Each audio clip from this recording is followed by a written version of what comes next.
Rumi Tsuchihashi, welcome to the LYHL Podcast. It's such an honor to have you here. We meet regularly on Zoom, which is an honor and privilege of mine. I think today even might be part of the 1 year anniversary from when we met at a writers' conference, which was such a special time. And I'm just so glad that you're in my life, and I'm so glad you're here today. Thank you, Elle. I think so too. I was looking at the pictures on my phone. It was telling me where I was a year ago, and there I was in Santa Fe. Santa Fe, I know. Yeah, yeah. Um, well, let's just get right into it. Yes, So first question is, how would you describe your work and vocation? I am an author of two books. I Want to Remember This is my first book, and it was a monumental, very, very tiny book. It's only 4 by 6 inches Hmm. large and has 60 pages. And to me, it was an awakening of how life changes actually happen in the tiniest, most radical moments. And Mm, so I have since then really become a champion of major life changes through paying attention in a really tiny, immediate way. And that has a lot to do with, I'm sure we'll have a lot to do with the conversation that we had today. wow. I mean, not wow, because you do this all the time. We meet twice a month, essentially, and you just have a way with words. So you're in a wonderful profession for your gifting and capacity. I'm really intrigued by the that phraseology, the champion of life changes. How did you come about that? Or yeah. I was always that. I just never claimed it. I Uh-huh. um I remember in my 20s, uh, the first time there was a glimmer of, oh, author, this is a thing that people do. I've loved books all my life, but somehow did not really think of authors as flesh and blood people. Mm. Oh, interesting.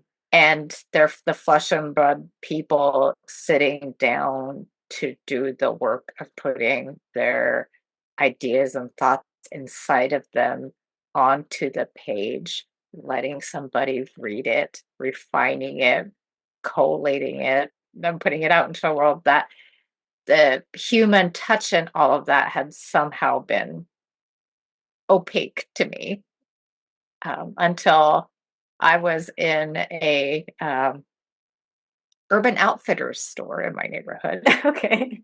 and their gift section, and I noticed that they had like picture books for grown-ups, like small little picture books, and this one was called The Art of Doing Nothing. Uh-huh. And like something inside me just really woke up. First, just the idea of picture book for grown-ups, that was kind of radical. Like, Yeah. oh, we don't important things don't have to come in giant, like, Mm. 5-point font, single spaced 1,000-page books. Mm-hmm.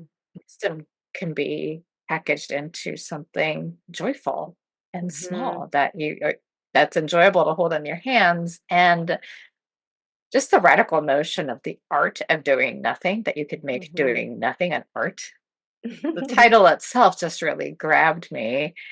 And the combination of all those experiences was for me like, oh, this is a thing. This is a thing that I feel a tug towards. Mm. Um, and maybe in that art of doing nothing, the way it struck me was I had, well, not long before that moment. I had an experience of I had a job in a large tech corporation at the time.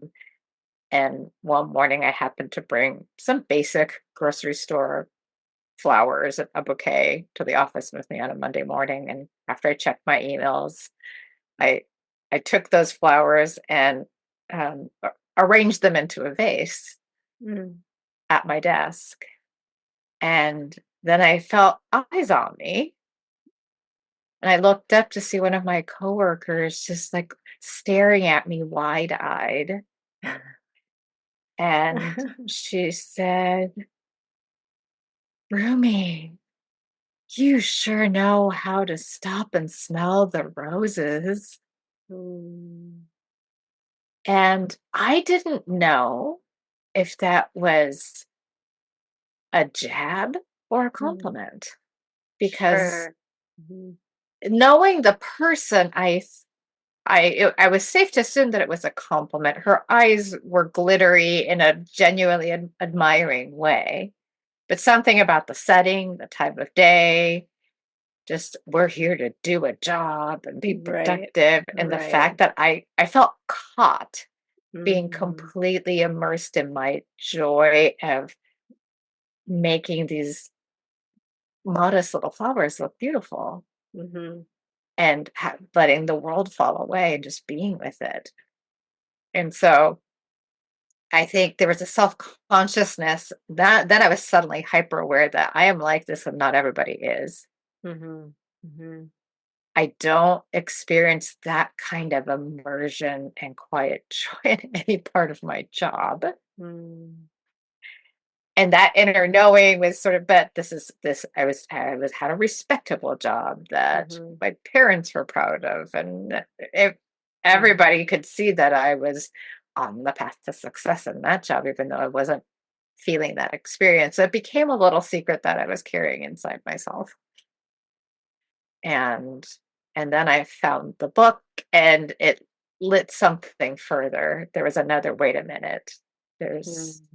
feeling. Wait a minute in a good way, like maybe there's more to me, more to what constitutes work Yes. than I've allowed myself to believe.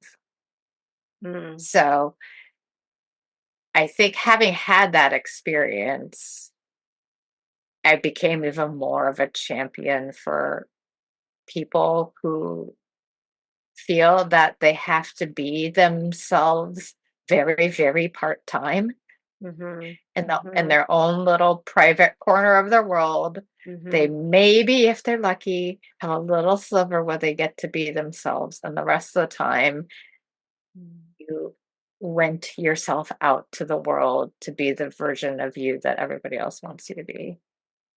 Mhm. Yeah, And wants or needs, yeah. Mhm. yeah, wants or needs, demands you Demands, to great, yeah.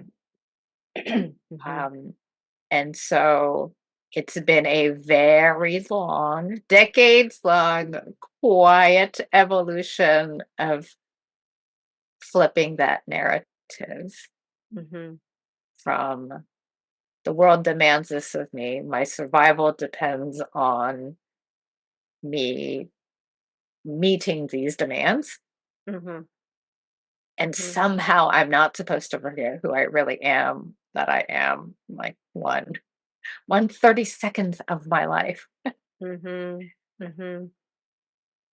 and feel the friction between the pole. The kind of person who feels elated at arranging flowers, who feels elated at holding a tiny book, picture book for adults called The Art of Doing Nothing, that that me gets to thrive in a world that seems enamored with doing and outward success and the opposite of nothing, having, doing, making, showing. Mm. So um, maybe that being yourself is not the same. That the tension, the details of the tension, I think, are different from person to person. Mhm.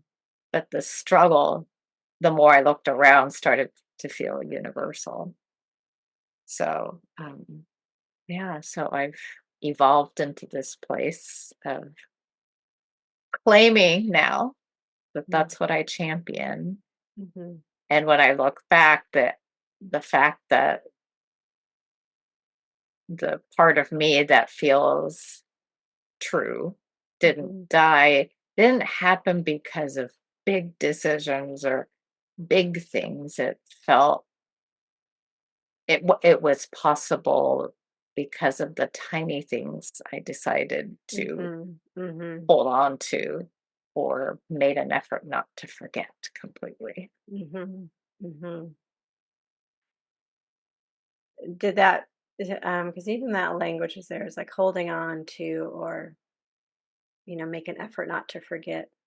Is there also like an elevation of those in percentage of time you give, like how much Yes. energy you give? And even relating it back to the word you say, you're a champion. It's seeming to me like to be like a champion of these life changes is like there was this work, these small changes of even championing yourself. Yeah, Mm. absolutely. Yeah. Um, I thought that change came from doing big things. Mhm. So some of this, the tiny things is where I eventually landed in the beginning. I thought I bought into the idea. You hear about people who quit quit their jobs and go Mhm. for it, and they grit their way and make it big in the arts. Mhm. And, and that's really, if you're serious, that's what it looks like. Yes. Yeah. And that path is not always available to people. It's Mhm. available for, and it is not just a measure of courage. There are a lot of Mhm. forces that make that difficult, legitimately hard. Um, and so not being able to do that for a long time, I think I would sign up for programs or certifications or things that I thought would give me a sense of permission to be who I was, Mhm. and constantly bite off more than I could chew. Mhm. And then I couldn't follow through. Mhm. And then I'd feel bad. And then Mhm. I would respond to feeling bad by, the last time I signed up for a thing that was supposed to last 30 days, I'm going to sign up for a thing that lasts a year. So mostly I came about the um, tiny after making myself miserable, mm, and the culmination of shame, like, oh, I talk about being a writer more than I actually do it. mhm. And that's sort of the path of, okay, I'll sign up for something bigger, bigger, bigger. Mhm. And somewhere along the way, I realized that there is a thing called the story I'm telling myself, Mhm. meaning the perception of my experience, Mhm. and how that, um, I don't have, I can't control the forces outside of my life that make it difficult to stay committed to a regimented year-long program, say. Mhm. But I can always look upon the story I tell myself about that experience with more compassion and kindness. Mm. And that's the moment when I actually learn something from that experience and can grow. Mhm. It wasn't, so I made peace with all of those experiences, failing bigger, Mhm. when I realized that, oh, the real growth comes from looking at it with curiosity, like, well, how did that feel? What Mm. was that like? What had I hoped for? Mhm. What did I take upon take on as my responsibility when I never had control over Mm. something in my environment. Mhm. And underneath all of that, if I peeled all the layers, it all came down to permission. That Mm. somehow I needed somebody else to make it okay for me to Mhm. be myself. Mhm. Mhm. Um, Mm. and when I just and so then the focus really became more about, well, how do I feel about me? Mhm. I don't feel right about me. What's going on?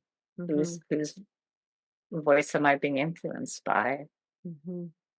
And is what I care about the same as what I'm asked to care about or make important? Do Mm. I even need these outwards measures of success that I think when the world says I'm a worthy person, when I have whatever measure of success under me, then I get to be who I am? Right. Yeah. Yeah. Mhm.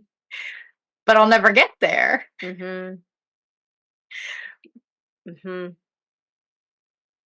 Yeah, we're just in this culture that just is trying to force us into a mold, or we're a cog or a wheel, part in a big machine, or and there's so many different institutions that we're a part of, and we have our role, whether it's family, or a religious institution, or volunteering, or community, or place that we are employed, that if we don't do anything about it is just really dictating um, where we're moving. I'm thinking kind of like a um, I don't know enough about it, but I'm thinking about a sail, so I can't. But it doesn't matter, I guess, where I'm using the right terminology. But there's sails that like allow you to catch wind, and then there's sails, and then your rudder that like helps with directions. And we're of course influenced by our environment, but like you're mentioning, we can't there's many things in our environment and our past or current situation or future that we won't be able to change or control, but within that there are so many things that we can. And oh, yeah, I just love how you're just presenting of your own experience, something that to me is universal, that we all um, have this gift to give. And that's a big you're touching on this question a lot more than a lot of people will go into. And it's intentional that I say your work or vocation. I don't say career, I don't say employment with and I don't usually talk about it. I don't even prep people ahead of time. I just want to see how they answer, but it's really kind of a bit about like, what do you think life is about? Like, what are you showing up in life to do? And I love how you've just brought, again, from your own experience, something that we can all relate to about what is in me to give, and am I going to take the steps to do it? And I have, so many quotes from you tucked around from our times, and I'm looking at this post-it. Um, it relates, of course, in some way. We'll see how directly, but you say, it's all in the service of our heart making it to the page. And I think that relates to what you're describing is like all this effort that you're doing. It's taking, you're like really having to, you're having your own experience, and then you're reflecting on your experience. And then you're also, I think we didn't really talk about it, but then you're reflecting on your impact in the world, and how you're presenting yourself, and that this is a gift that you have to give, like you're writing, right? So it's all in the service of our heart making it to the page. And there's just this really, to me, when you say the heart, this is, I'm going to bring my authentic self to my writing, which is this gift that I have. And of course, you have so many other gifts, whether it's arranging a bouquet that, a coworker is just going to be like, whoa, just witnessing that process and like your impact on them. But so beautiful, what you're sharing. So beautiful. Thank you. Hmm. Yeah, the heart, it's all on the surface of the heart making it to the page. Um, to me, that people ask a lot of questions about the craft of writing. How do you get good at it? How do you Hmm. make it work? Yeah. And what works is, yes, there are techniques, there are ways in which you arrange a language that have an impact, but all of those things are only animated by your beating heart. What's in Mm. it. Hmm. All the techniques in the world could not bring a tear to someone's Hmm. eyes. And Hmm. I think there's something so simply life-giving when someone's words on a page make us either laugh or cry or both. Hmm. Hmm. And to me, the beauty of the written word is it's just that there's there's this beautiful proxy in between people that's making our separate but together lives Hmm. feel connected Hmm. and Yeah. alive and just a little bit more meaningful. Yeah. Yeah. Um, that's so true. And whenever I talk to you, there's always this kindred, and it just feels like, uh, um, yeah. I'm thinking of just like what you're saying is it's so true. The contrast. What I'm hearing is between um, our aloneness and our togetherness, and like Mhm. that is what marks so much of our lives. And I met with a new friend yesterday. Um, and he was sharing a song that he had never played for anybody else, and it was about this new love, and it's all about like, is it too soon, like, should I be feeling this way, right? And we're just, it's Los Angeles, it's a lovely day, and we're just sitting in a park, and I'm like, wow, just to like behold this, somebody sharing something that's so special to this person, and even questioning it, like it hasn't even been shared with the person it was written for, this tender love song, and it's in that crux time of, will I share it with this person, like will I be brave enough to share my heart. And it, as they were playing it and singing it, I was just like, whoa.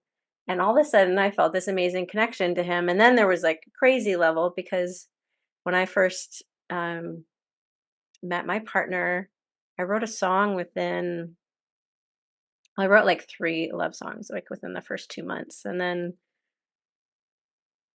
I had written a song that was literally called "Too Soon."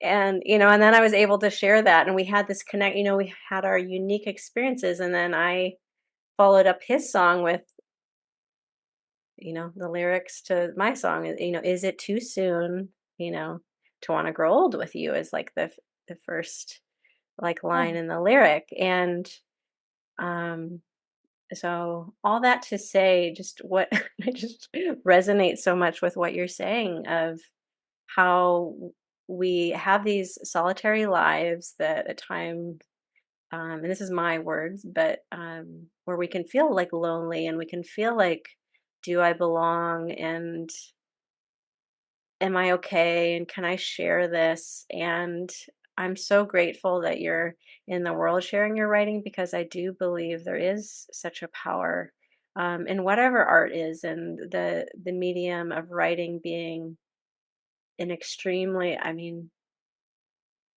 who knows how many books have been written or essays or poems, but how or songs, like how many,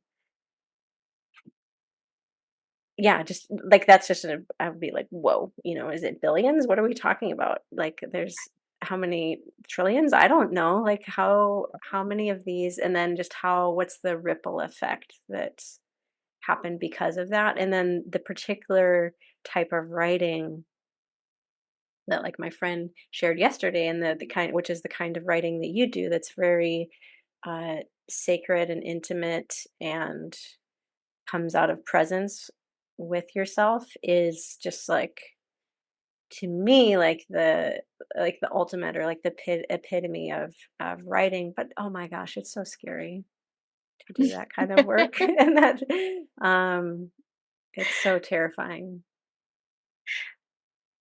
If I'd had any flair for fiction, I would probably write that instead.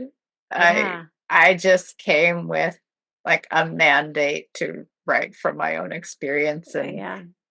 and and not big sweeping sagas, Yeah. but like very in the moment, almost mundane, tiny, tiny experiences is what keeps being asked to show up on the page. And Mhm. so I try to be faithful to it.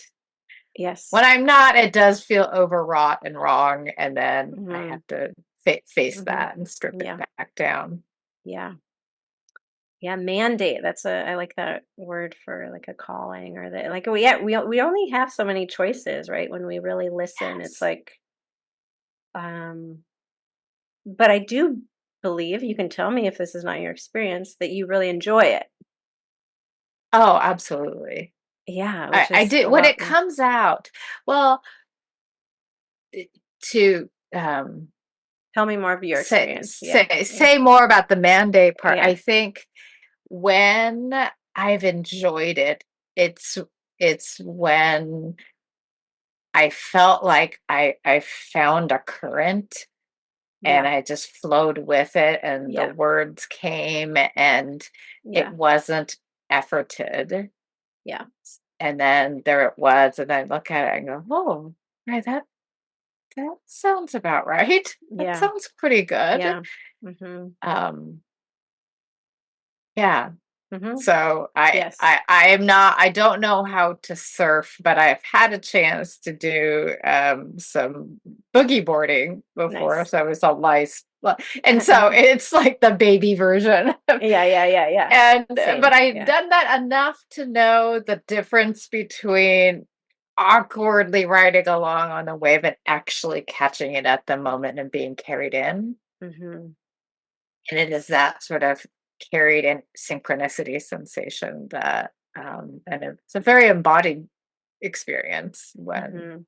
the writing comes. And I guess that there is a little bit of like that surfer's high of when you've tasted that, like, oh, that's what's possible. And Exactly. Yeah. but the rest of the time you're in the water bobbing up and down, going, is this the one? Nope, no. And sometimes you end up with sand in your mouth and try again, and it's a lot more sand in your mouth than catching the waves. And Mhm. if you try too hard, you it works less, and so there's a Yes. whole Yes. Yes, yes. There's so much, what I hear you saying is, that there's so much wisdom in it, right?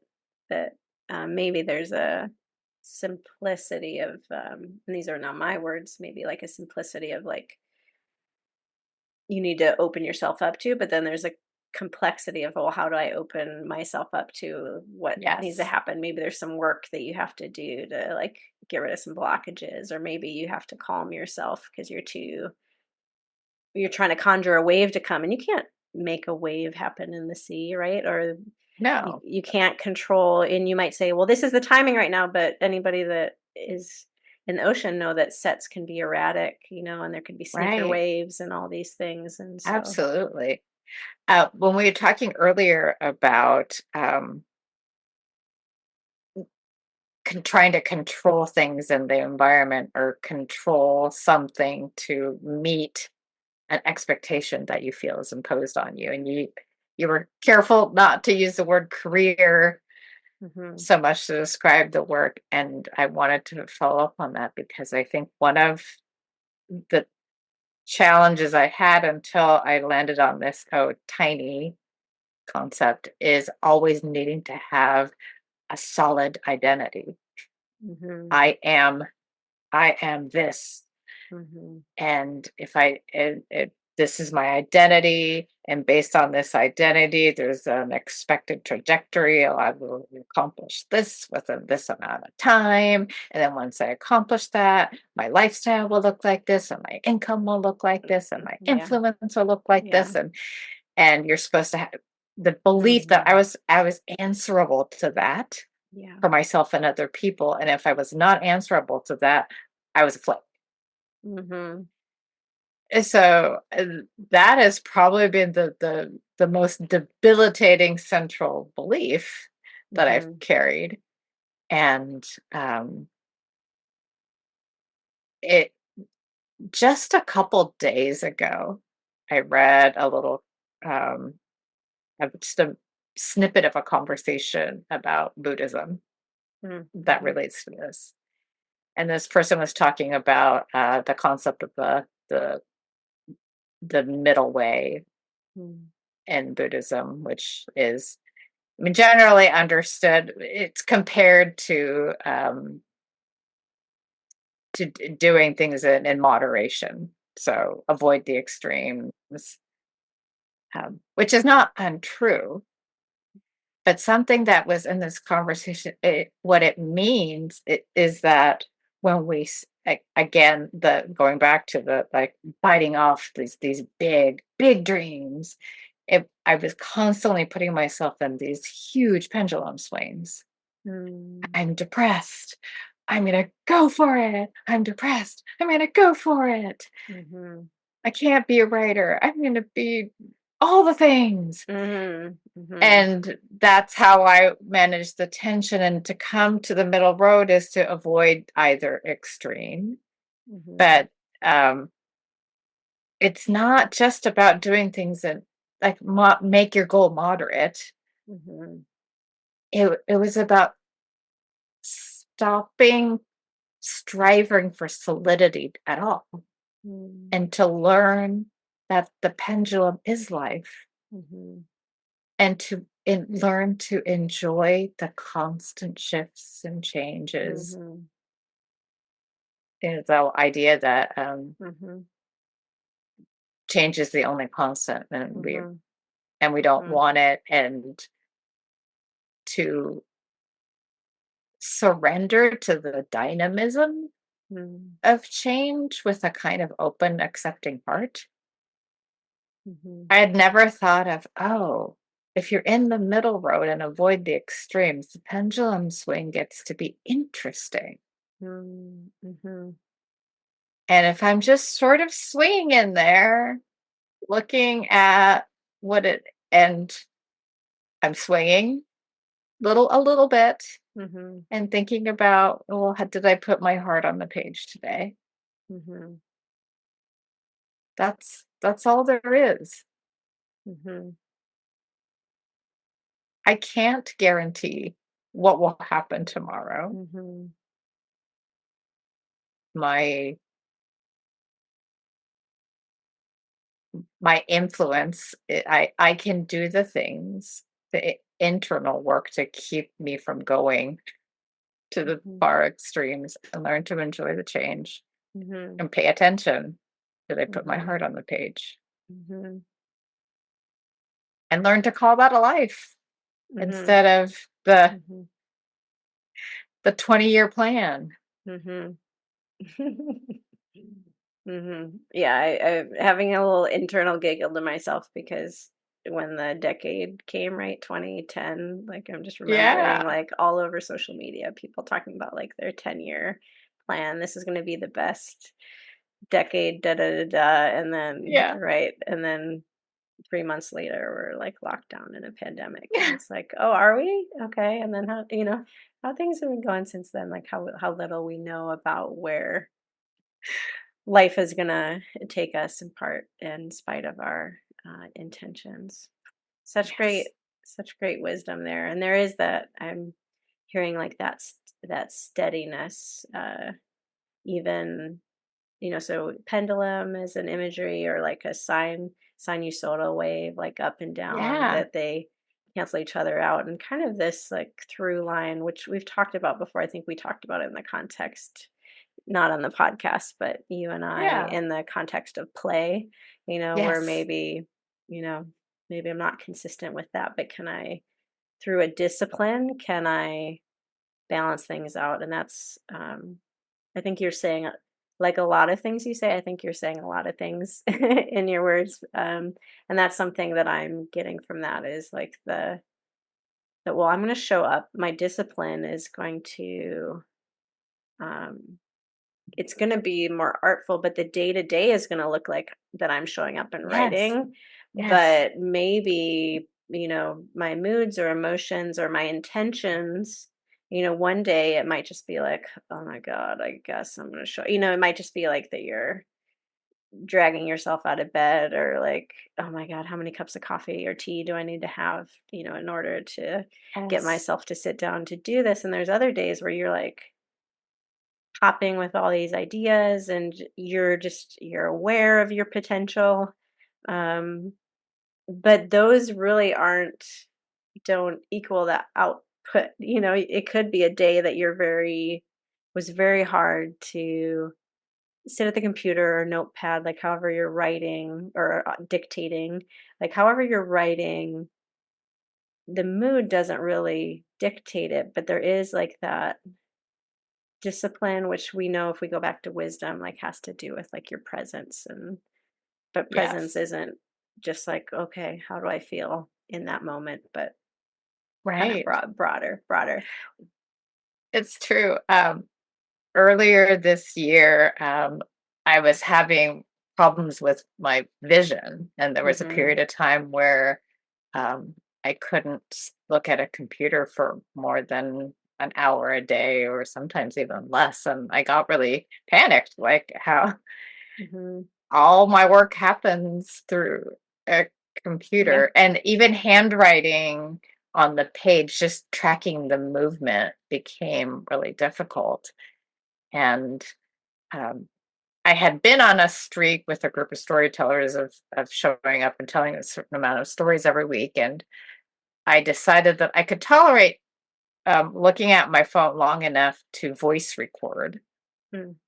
my story. So I'd open up the notes app on my iPhone, and I just dictated, like, quite literally what was happening, how I felt about being a writer that day, and how discombobulated I felt. In the middle of being Mm. discombobulated, not to gross people out, I'm sorry if people listening are grossed out by animal things, but as I'm trying to do this, I hear the cat hacking up, and then I the dog is right behind her trying to eat what she hacked up. It's just, Mm. Mhm.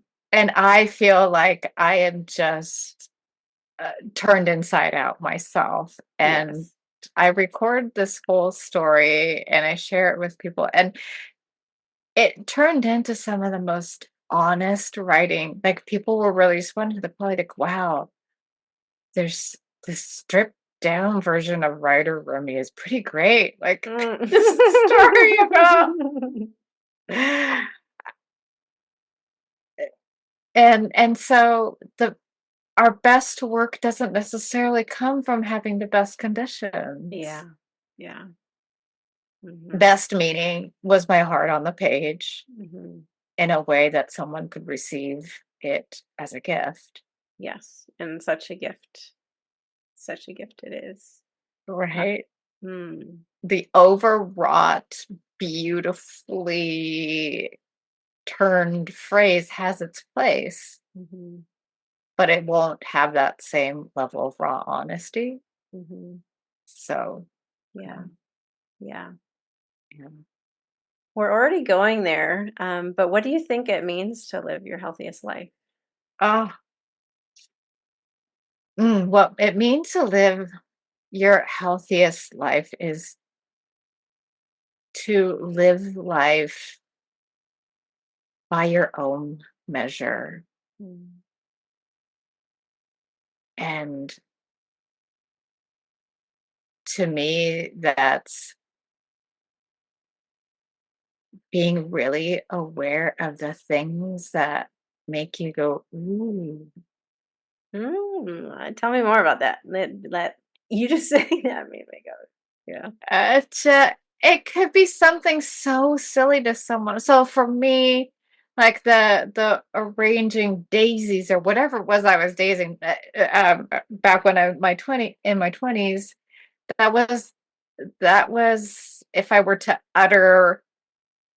make an utterance of my feelings, it was a very ooh, Mm, very immersed in the tactical beauty. mm, When I hear someone say something beautiful, I also have that ooh mm, response. Um, and usually it's that, and can that be enough? mhm. I That's wow. feel like the opposite of health is being so preoccupied that you're missing the ooh that's right in front of you. Mhm, mhm. Wow.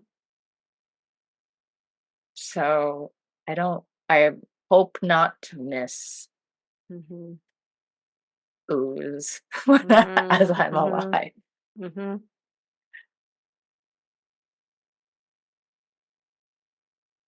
Yeah, and that um parallels my experience. I believe that to be true. That also I think is found in a lot of like wisdom literature of like the power of like wonder or beauty, and our need for that, and which relates to art, like why we need art, but even just like yeah, like whatever the flowers are, or the experience of a textile, like a clothing, like whatever the sense, or that smell of whatever it is. It's finally fall now here, and a little bit in Los Angeles feels like, okay, maybe we can celebrate. We're not in the hundreds anymore, but like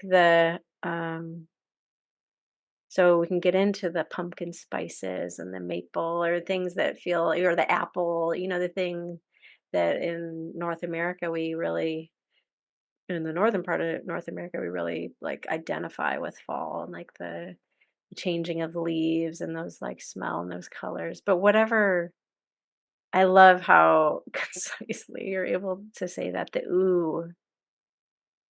And children come by that very honestly. And it seems like most adults have lost that. Mhm. Um, I think a lot about the world. And when I look at like issues in our country and our communities and the global landscape, the environment, I think, yeah, if we were going noticing what made us go, ooh, like it wouldn't be. But I think there's so many levels of people being so far attached from that, and so into these things that are mechanized to accumulate, and uh, whether it's, yeah, like some of the things you're describing that would be associated maybe with a career or climbing the ladder, retirement, houses, goods, all these kind of things that we're really missing it. It's like, well, I'm going to work so hard so that I can retire early, or retire whenever, or retire in this way, versus like learning a way to go through life. Because somehow it's like, that's like the American dream, right? Like you're always Yes. paying it towards this like future, which we've talked about, that the future isn't guaranteed. And what are we giving up in the meantime? Like what is happening to our health? What is happening to our blood pressure? Like how many Yeah. neuroses are we developing? Yes. How are we breathing? In my background in physical therapy, it just seems more and more prevalent. And I'm just like, is it just that I wasn't aware in my younger years? But if I'm going to help somebody, neck, shoulder, like chest, upper back, arms, but it's not even just that. It's a really like the whole body. Like we need it, but even back pain, like we have to talk about breathing, and it's appalling. I'm like making big like hand gestures for people, like my brain's blowing up about like the number of people that don't know how to take a breath from their diaphragm or from their belly. And we spend time on that, and they're just and it mirrors a lot of what I see in life, where you're like, okay, so my belly is supposed to go out when I breathe. Okay, I'm going to push my breath, my belly out, and it's like, no, no, no, no. It's the breath. It's the air like coming into your lungs that is supposed to do that, and that's just a product and manifestation of when we're anxious, right? We breathe up higher, and if we're just so people are just so disconnected from their Yeah. bodies. It's so hard. And so I love that. Just, well, health is ooh. This coincided, I think. So I moved to California 2010, and my first time my first time once I lived in California going to Yosemite was in 2012, so 2 years later, a year and a half later. And I started, and then I was just like, this is going to be a regular thing for me. And why? Because I would get deep within these massive trees, and you're up, in the Pacific Northwest, so you know about massive trees, right? But like I just found this phenomena of like all of a sudden, it wasn't a conscious thing, but all of a sudden I would just be like, and then I was like, whoa, and I had this reflection, you talk about like the perception of your experience. I had the experience of taking the breath. And then I had this realization like, whoa, that felt really different. Like, why? What just happened? How long have I been holding my breath? Like, why? Um, so good. Missing the ooh. Oh, yeah. I mean, what you described is the kind of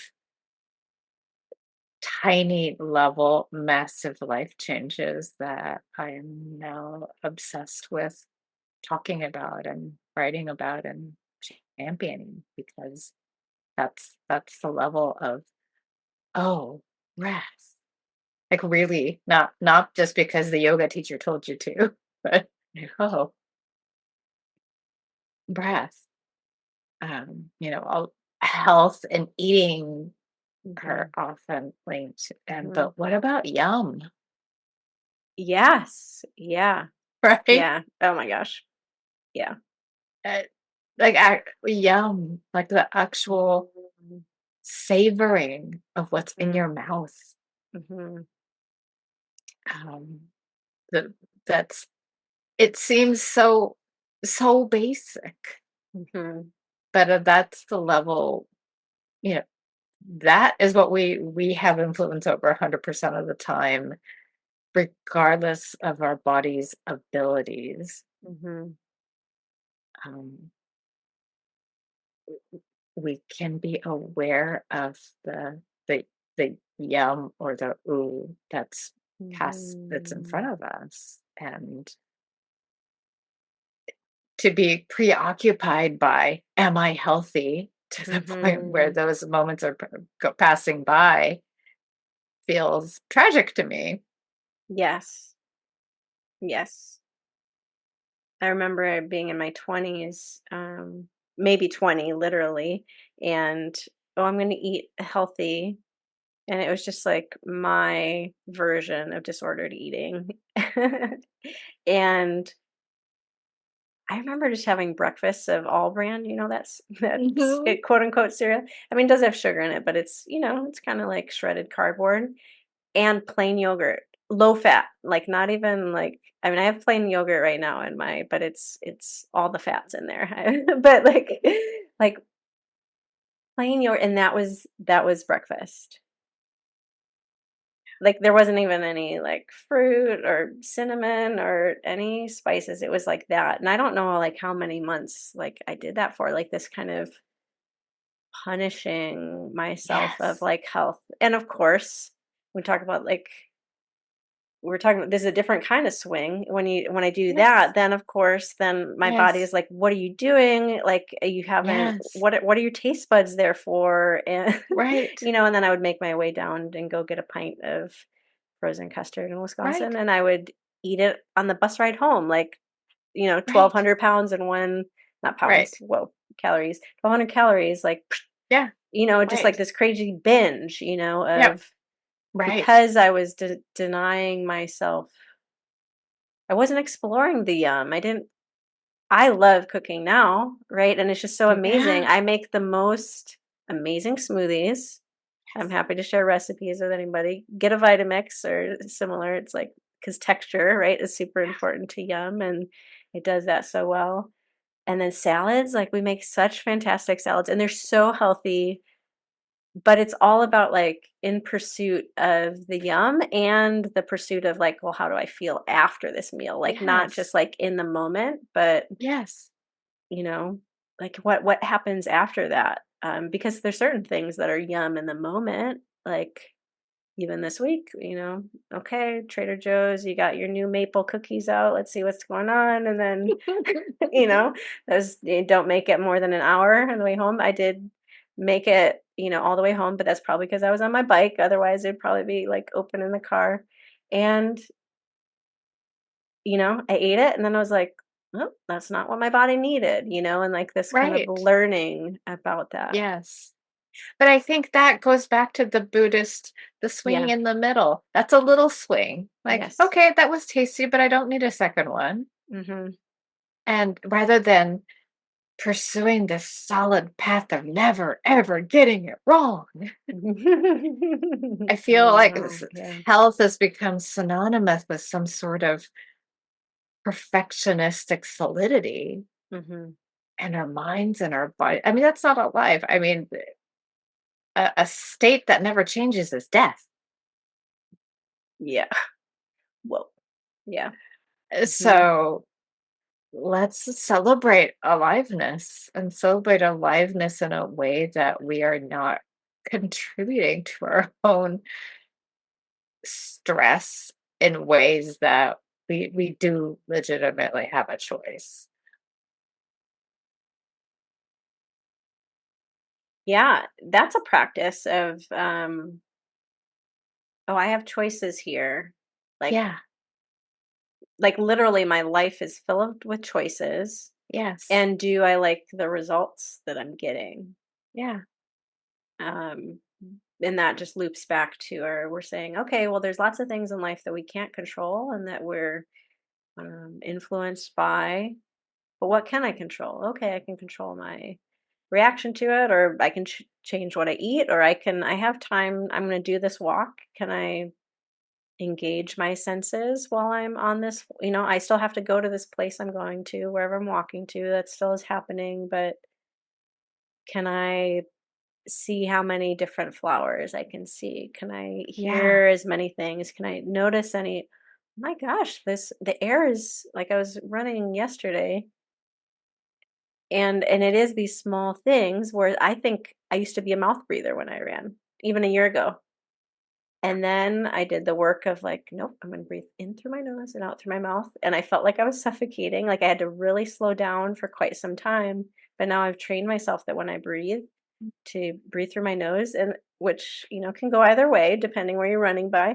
But I'm in the neighborhood. It's beautiful. And there was amazing aromatic roses, like kind of like Mhm. an entire block that for so much of my life I would have missed out on just because of one presence and how I was breathing, but I had even had to pay attention to my breathing, and that was a choice. So Right. that, and which is wild, like how many choices we have Right. in a day. So true. I think another part of health that's a challenging in the moment but worthwhile choice is to stop chasing the shiny objects. I like that. Tell me more. um, the when something is in pursuit of the outcome rather than the experience, Mm. the badge you earn, the weight you lose, um, if that is the primary pursuit rather than uh, one of many metrics, Mm-hmm. again, we're never centering the ooh. Mm-hmm. Mm-hmm. So when we decide that my own little internal experience of how it feels to me is what matters.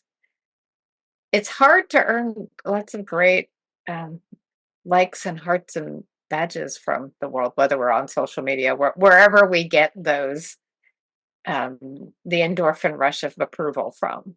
Mm-hmm. The moment we decide to make self approval more important than other people's approval, there is a loss because Yes. we have been trained to, just like your mouth breathing and retraining yourself to breathe through your nose. There is a period of time where it feels more like a loss than a gain, but it's so worthwhile. Just Yeah. exactly as your breathing changes. It's sort of the psychological version of exactly what you described. I'm having this moment, and this is our meetings, right? Like when we meet every other week. But I'm just like, oh, I'm in a therapy session with Rumi again. Um, because I'm like, oh my gosh, like, and it's such a long journey. You're talking about, so I have a bunch of things in my head. I'm gonna try to articulate it and bring them together. Going back to, you're saying that corporate example you mentioned later was in your 20s. I don't think you're in your 20s anymore.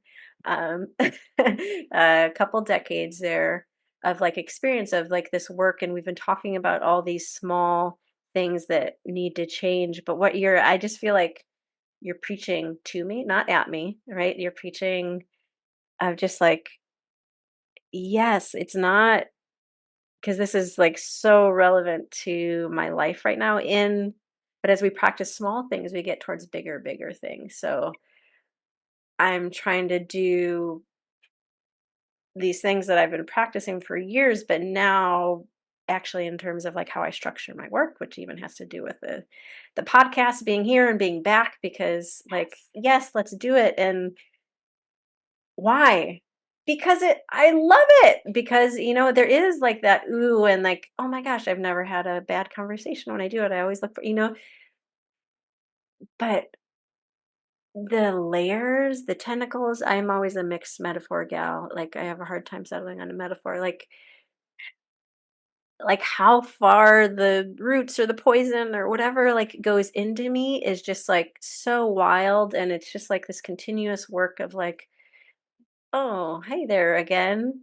But I recognize it so much earlier and easier and consistently. Like I know much more like what I'm dealing with, and then it's like, okay, but this is like pretty intense. But even the small things back when, just like when your coworker said, Yeah. "Oh, wow, you really know how to smell the flowers for arranging your," that there was like this, "Oh my gosh, like somebody somebody saw me. Somebody is it okay to be me?" Like, and then when I'm trying to be me on a bigger scale, I don't know. I almost think they feel just as hard.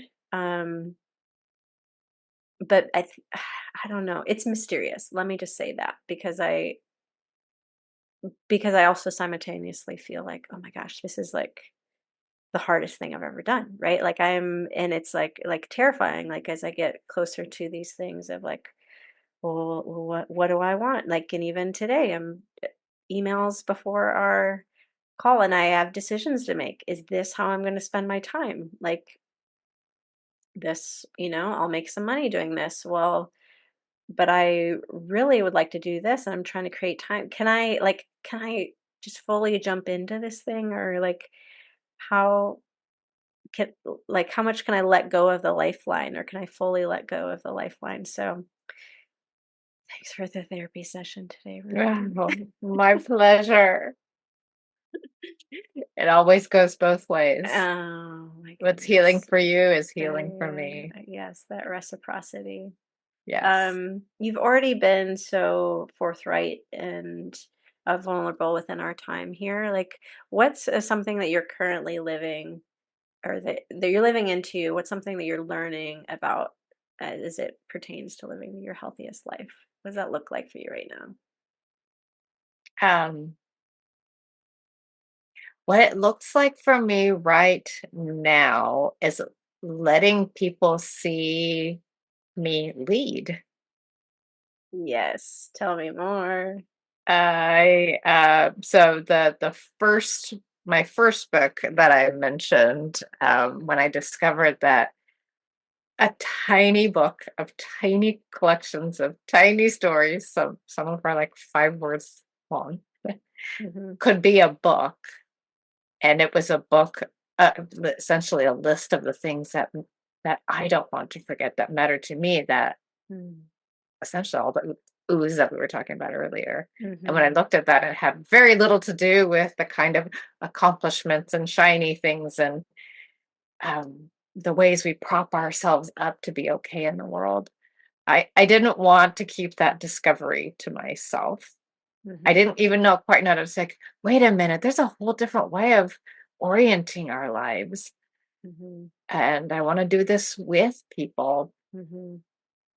So it's taken me a couple of years to of talking about it, generally sort of warm up the idea to where I lead other people and writing their own first tiny books.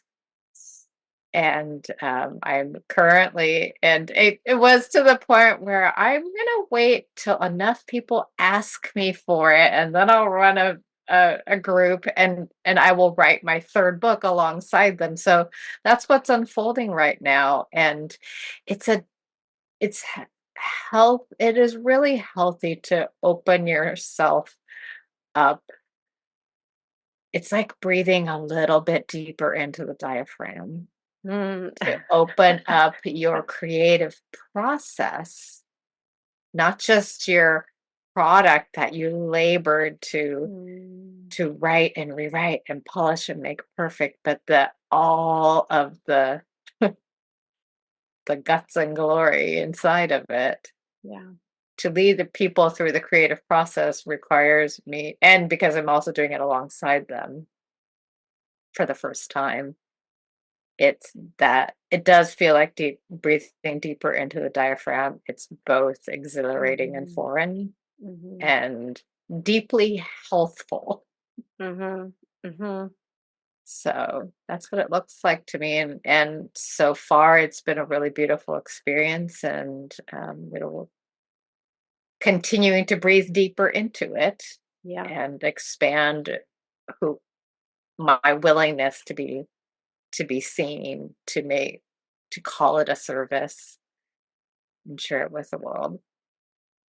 That's how I'm living into my best health. Mm. Oh gosh, Rumi.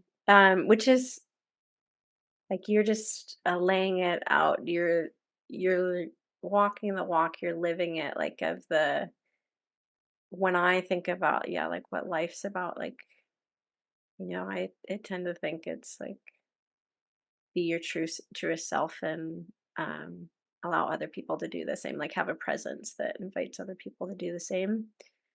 And that's exactly what you're saying. You're saying, okay, part of my true, you have, many facets of you, of course, but you have this part of you that writes and writes beautifully um, and has this practice of putting it out in these books and in the form that feels most right and is felt okay. This tiny book, okay, maybe it's a uh, this tiny page with, tiny amount of words, um, but not tiny impact, right?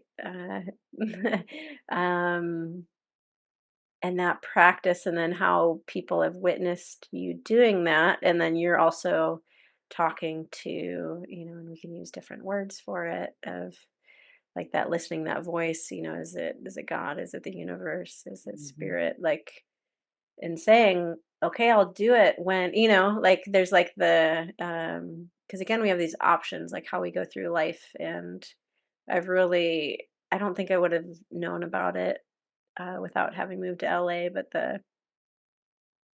um, in not that I've taken part in this, but just being adjacent to show business and knowing people in it, or like, but stand-up comedy, and not that other people won't know about this, I'm just saying my experience, but the yes and of that, not in stand-up comedy, but in I'm blanking on the word, improv. So Improv, yeah. improv is this yes and that's what I'm hearing, is like that you're going to say yes to what presents itself, and then you're going to give your contribution. So yes, I will participate in what you're presenting to me, and here's my little addition, here's my, and so that you have this mandate, you said, right? And okay, I'm Yes. going to show up and I'm going to write steady and I'm going to learn how to do that regardless. And okay, I feel like I've got enough for a book. And then you encountered in the environment something that showed you like, oh, these rules that I thought like what a book can be, like it kind of blew that out of the water and then opened Mhm. you up to, well, what's presenting itself? Okay, yes, and I'll do one book and I'll do two books. And then, oh, people however, and I'm sure it came in so many ways of this knowing that, oh, I think I could, offer this to other people, or, whether it started with people giving you feedback, or whether it was this internal knowing, or however it was of, "Oh, I could probably guide people through this process. I could be like this cheerleader and this coach. Um, and I can also, part of that can be me modeling that. And to me, again, I just feel like that's like the truest, purest way to do it, because you're bringing with it this vulnerability. And I just, to me, that's like the most powerful leadership is not this top down, but like is just really this community. I always think of it like this intuitive. It comes from, I'm just going to live my life in a way, and then that's going to empower other people, and I'll invite people in as my capacity like increases. And that's what I see you doing. And it's just so like wildly beautiful to me. And I'm, woo, woo, woo, just cheering you on and so excited. Because I know we got some more weeks and months right before we get our end product, right, of this group Of you're in. that book, but I do have another book that I want to shamelessly plug while I'm Yes, here. yes. Before I stepped into to leadership of leading individual authors through creating their own book, I got to lead as a um, editor, the executive editor of an anthology. And so I'm part of a writers community that was writing their very first anthology, and I was tapped to lead that process. And that was the beginning of being seen leading, that gave me the courage to step up into the course that I'm developing. So that book, which is called What is Love? What is love? What is Love? 18 authors came together to tell their stories of how they responded to that prompt and what came up for them. They're all very Mm, true, lived, honest, beautiful stories from authors all over the world.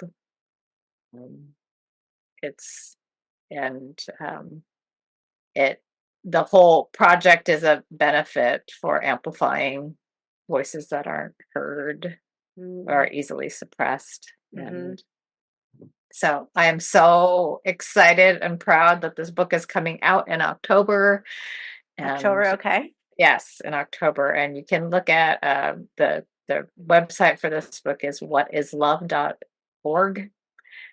And you can go see, there's a beautiful author profiles and a little bit about the book. And so for anyone who feels like their, whether writing is their dream or whatever their step is, that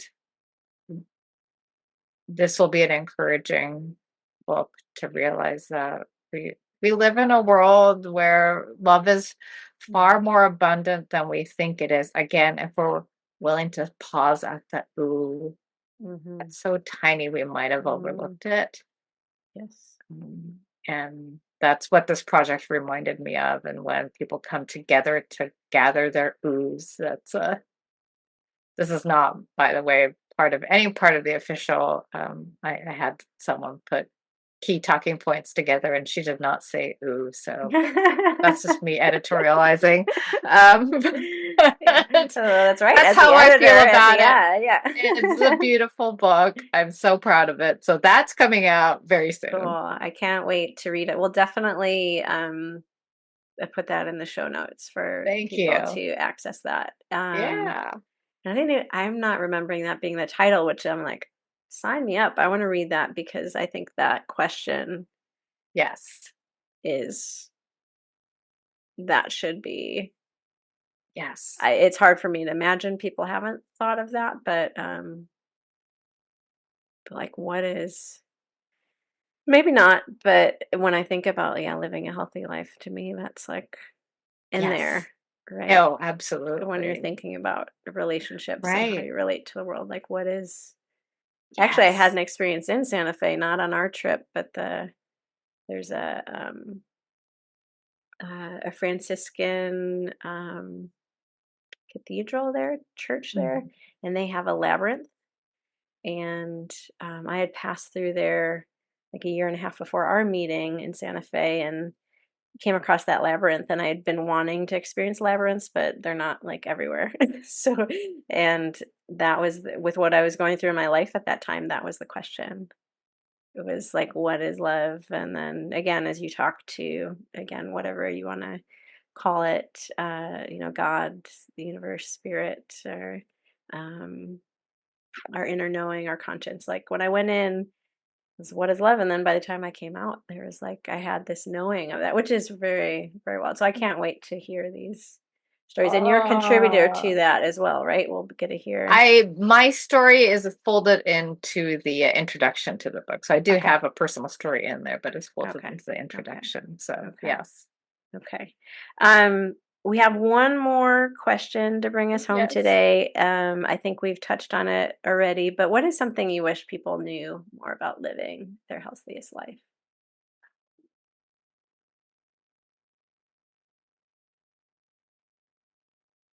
So much of life is how we relate to what happened to us. Mm, There's the things that happen to us, and then there's how we relate to it.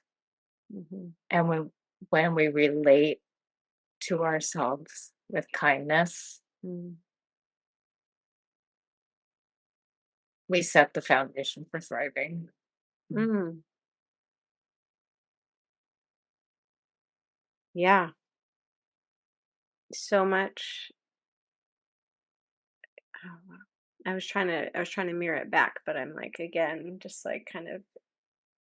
I guess I'm having emotions about it that I'm just experiencing, which is kind of Yeah. shutting down because it's like just like being hit with like a profound truth, right? That in the words that wait in the way that words do, um, when used in a certain way or when they're inspired, they can kind of bypass that part of your brain that's maybe even like a memory and just like you feel it in your body. Um, wow. Yeah, like how we it's kind of like the sounds like you're saying like the story. There's what happened and then there's a story about what we say about what happened. Hmm. Um, which I think we can all think of times in our own lives or we've seen maybe even people's lives that are really like marked by, they've claimed this identity Oh, based. absolutely. Mm, Yeah. I had an experience recently where someone had um, drawn a conclusion about something I'd said in mhm, a way that was shocking and hurtful to me. Mm-hmm. And in the past, I would have pursued trying to change that person's mind or setting them straight to feel okay, Mm-hmm. to restore a sense of equilibrium and health. Mm-hmm. And I realize that the opportunity here really is to get curious, like what's happening here? Oh, this part of my stomach hurts. My palms are sweaty. I feel like I'm 7 years old again. Mm-hmm. And before, rather than go right into trying to fix the situation to be right, to when we talk about self-care, I think this is the piece that's missing. It's not about the bubble bath, but actually caring for what is happening to me in this moment, to Mm-hmm. showing the experience some care before rushing off Mm-hmm. to control the situation you can't control. Mm-hmm. And now, moreover, this person gets to believe whatever they believe ultimately. I don't have I may not like it, and Mm-hmm. not it's neither of our businesses for her to like how she feels about something I did or said, or even to get it right. Mm-hmm. And so, um, rather than making it about trying to get this person to change their opinion of me or what I said, and it changed the dynamic, and ultimately the conflict wasn't resolved, but I felt resolved. Mm-hmm. Then the grief at the end was clean, Mm-hmm. and that's healthy. We Mm-hmm. tend to store these experiences. This keeps happening to me. Remember when so and so did this? Mm-hmm. Why do I accumulate conflict everywhere I go when I'm trying so hard to be good? And so this is the opposite, right? The compounding story of Yeah. your misery and effectualness and how it can never be right. And I'm constantly under threat. And Yeah. so I think our nervous systems constantly be under threat is one of the biggest damages to our health. And in some Mhm. tiny little way, I'm Mhm. trying to shift where I place my attention to what's happening right here. Mhm.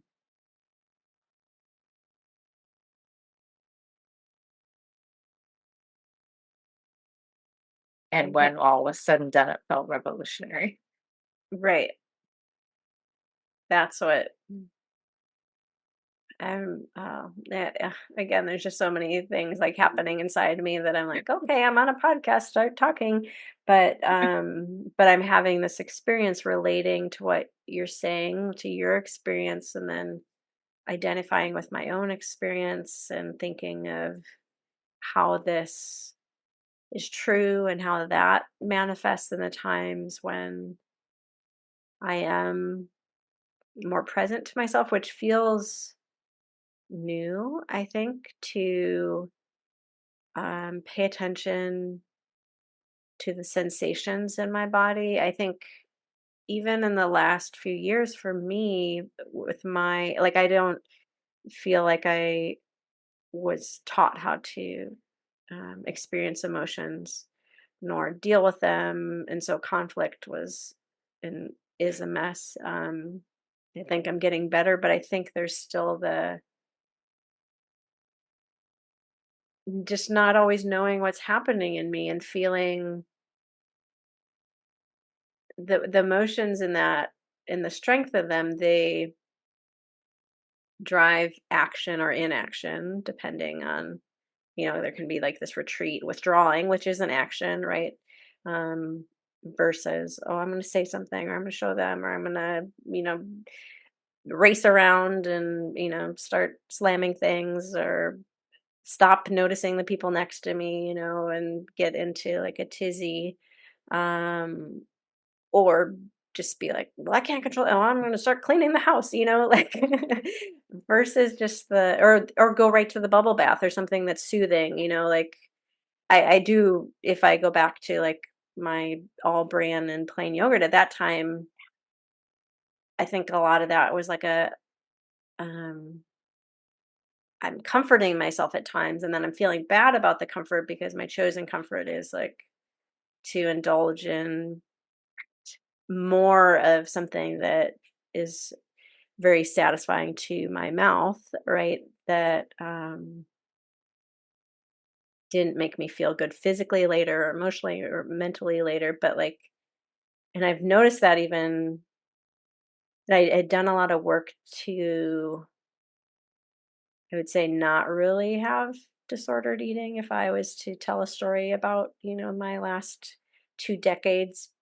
But there's been some things going on recently, and I've noticed myself seeking comfort in that way. And I also saw myself give myself permission to do that. Like, because, yeah, there's a lot of things you can't control right now. And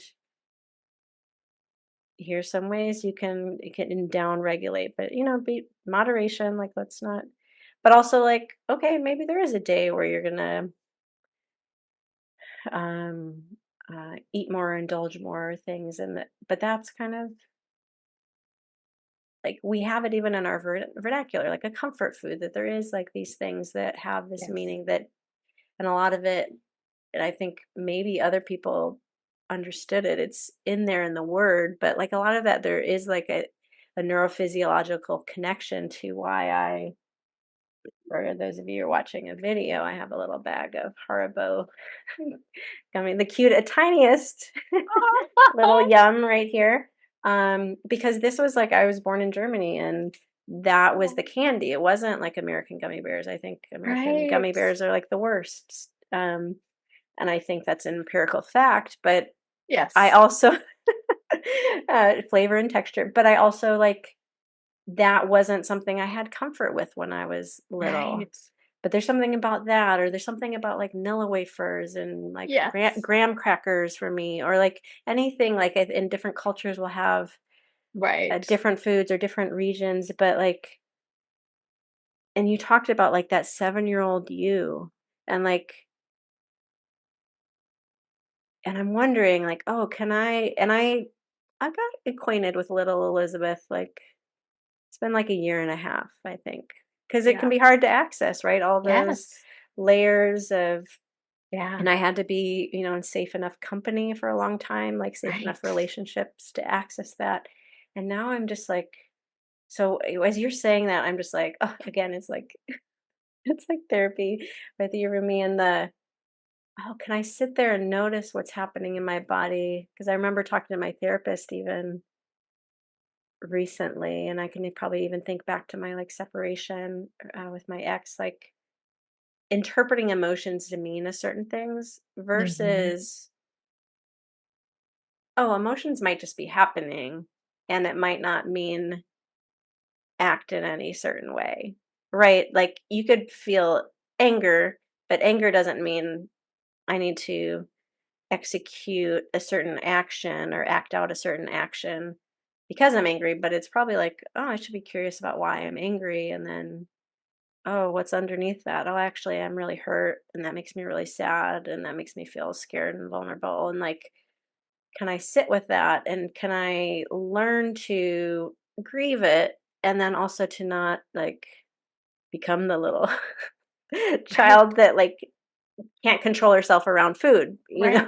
like Right. a little toddler. You can't just put a toddler with their favorite candy, like Halloween's coming up, right? You can't just do that because they don't know like the consequences and self-control. And again, the food is real life and it's just a metaphor for how we do Absolutely. anything to numb. And can I sit there and feel it?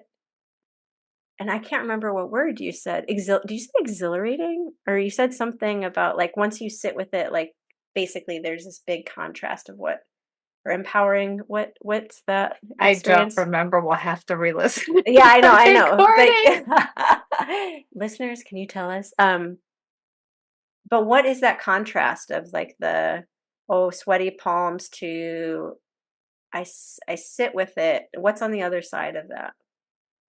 Ah, I mean, I think exhilaration is a great word to describe it. It's quiet. It's a sense of something lifting. Mm-hmm. Um, you breathe easier. Mm-hmm. Yeah, yeah. Mm-hmm. Mm-hmm. And sometimes it's just telling yourself the truth.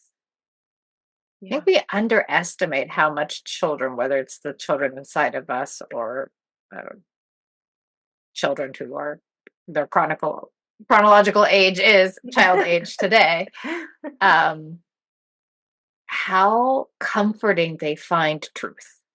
Like the best children's literature don't is best because they don't lie. They tell you about how hard Mm. life is and they don't mince their words. Yeah. Yeah. And simply in the truth telling, the children feel empowered to hang on Mm-hmm. for another minute, Yeah. another hour, another day. Yeah. Mm-hmm. And um, that's the kind of comfort. Mm-hmm. And yeah. And so this is a great place, I think, to introduce the yes and. You Mm-hmm. tell yourself the truth and offer yourself a piece of candy at the same time. I Yeah. Yeah. think Yeah. um, is the evolution to Mm-hmm. health that I have been um, moving towards. Mm-hmm. It's so beautiful, and you said it right. We're gonna have to re-listen because there's so much in here that I'll benefit from so much to have it another go into, if not on repeat. Yeah, you're just a wealth of wisdom. You have a way with words. I'm so grateful for you being here on the podcast today, Rumi. Thank you for having me, Elle. Thank you. Uh, to all the listeners, may you always see the blessing. Thanks for listening to this episode of the LYHL Podcast. I'm so glad you're here. If you liked what you heard, you can find me on Instagram and YouTube at the Elle Bottrell, as well as on my website, www.theellebottrell.com. Of course, you can find me back here at the next episode of the LYHL Podcast. There's numerous ways to support my work so I can keep helping you live your healthiest life. You can do this financially via links on my website or the show notes, by subscribing to the podcast and YouTube channels, by joining my newsletter community, aptly named the LYHL Newsletter, by rating the podcast, by sharing with others, those you meet, and participating in coaching sessions. It's my passion to help you live your healthiest life. I'm so glad you're here. I'd love to hear your thoughts about what you're learning and the insights you're gaining from these conversations. May you always see the blessing.